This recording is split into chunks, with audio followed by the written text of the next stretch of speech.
E se eu te dissesse que essa luta nunca foi decidida pela força?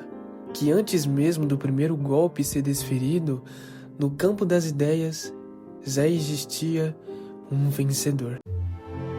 Você mentiu. Estava se segurando, não é? Eu nunca tive chance. Hoje eu vou te provar filosoficamente porque o Satoru Gojo venceria Ryomen Sukuna. O Satoru poderia dizimar esse país inteiro sozinho. A comunidade de Jujutsu Kaisen discute exaustivamente níveis de poder, refinamento de técnica e expansão de domínio, mas talvez a resposta nunca tenha estado na mecânica da batalha.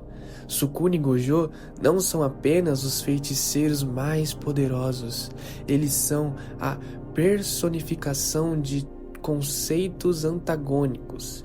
E quando ideias colidem, não vence necessariamente quem bate mais forte, mas sim quem sustenta a existência de forma mais verdadeira. A única exceção à regra é Satoru Gojo. Ryomen Sukuna é o retrato perfeito de que Friedrich Nietzsche chamou de vontade de poder. Ele representa o desejo visceral de dominar, de impor a própria existência ao mundo e de se elevar acima de tudo, custe o que custar. Sukuna não pede permissão, ele simplesmente existe como uma força soberana que devora o que está em seu caminho. Ele é o ego elevado ao extremo, o instinto puro e força sem limites. No entanto, o próprio Nietzsche nos alerta que aquele que vive exclusivamente para dominar acaba se tornando escravo da própria necessidade de triunfo. Sukuna precisa vencer, ele precisa provar, destruir, reafirmar constantemente que é o mais forte. Essa dependência de validação através da conquista ironicamente revela uma fraqueza existencial. Ele é definido pelo que ele subjuga. Em contrapartida, Satoru Gojo não luta para provar nada, pois ele já sabe quem é. Gojo representa o ideal estoico domínio completo de si mesmo. Para os estoicos, o verdadeiro poder não reside em controlar o que está fora, mas em não ser controlado por nada externo. Gojo é intocável, e não me refiro apenas à sua barreira física, mas à sua postura mental, emocional e existencial. Enquanto Sukuna precisa da vitória para sustentar seu status, Gojo é simplesmente... Ele é completo em sua própria solidão no topo. O infinito não precisa lutar contra a agressão. Ele apenas impede que ele tenha significado. Aquele que é pleno em si mesmo não pode ser quebrado por uma força que vem de fora. Expandindo para o campo do existencialismo, entendemos que a realidade é definida por quem a sustenta. Enquanto Sukuna tenta impor a sua vontade ao mundo, Gojo redefine o próprio conceito de mundo ao seu redor através da manipulação do infinito. Ele não apenas habita a realidade, ele dita as regras de como ela funciona. Quando ocorre a colisão entre um ser que tenta dominar o espaço e outro que define as propriedades desse espaço, a vitória pertence àquele que cria o jogo.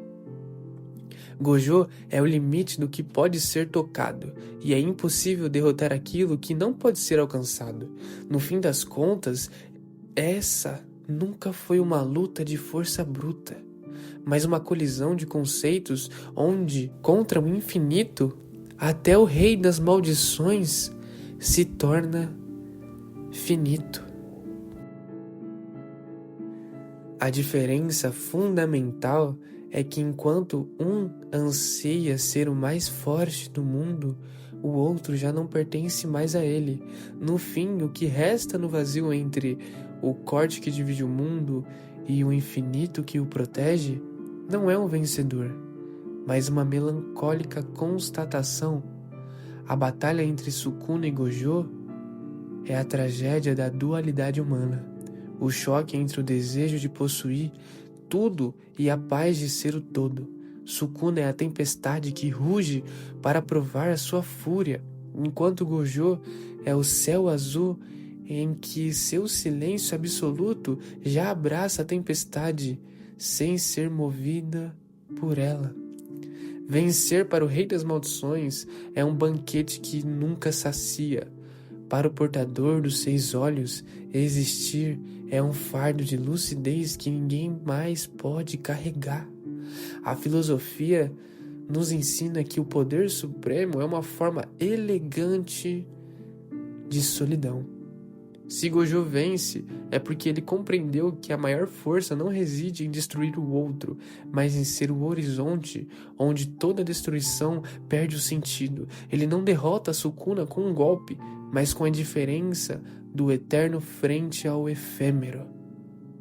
Assim, a discussão se encerra, não com um veredito de força, mas com uma imagem poética. Um rei sentado em seu trono de ossos, cercado por tudo que o conquistou, enquanto o iluminado flutua acima, cercado por tudo que o transcendeu. Um conquistou o mundo, o outro tornou-se o próprio universo. E na balança da existência, o peso de quem é sempre será o maior do que o peso de quem apenas tem. O infinito não precisa de coroa para ser absoluto. Você sabia que eu tenho um livro de poesias? Cara, se você não sabia, link tá na bio para você dar uma olhada, conhecer. E se você curtiu o vídeo, mano, comenta, compartilha, se inscreve no canal. E muito obrigado. Até a próxima.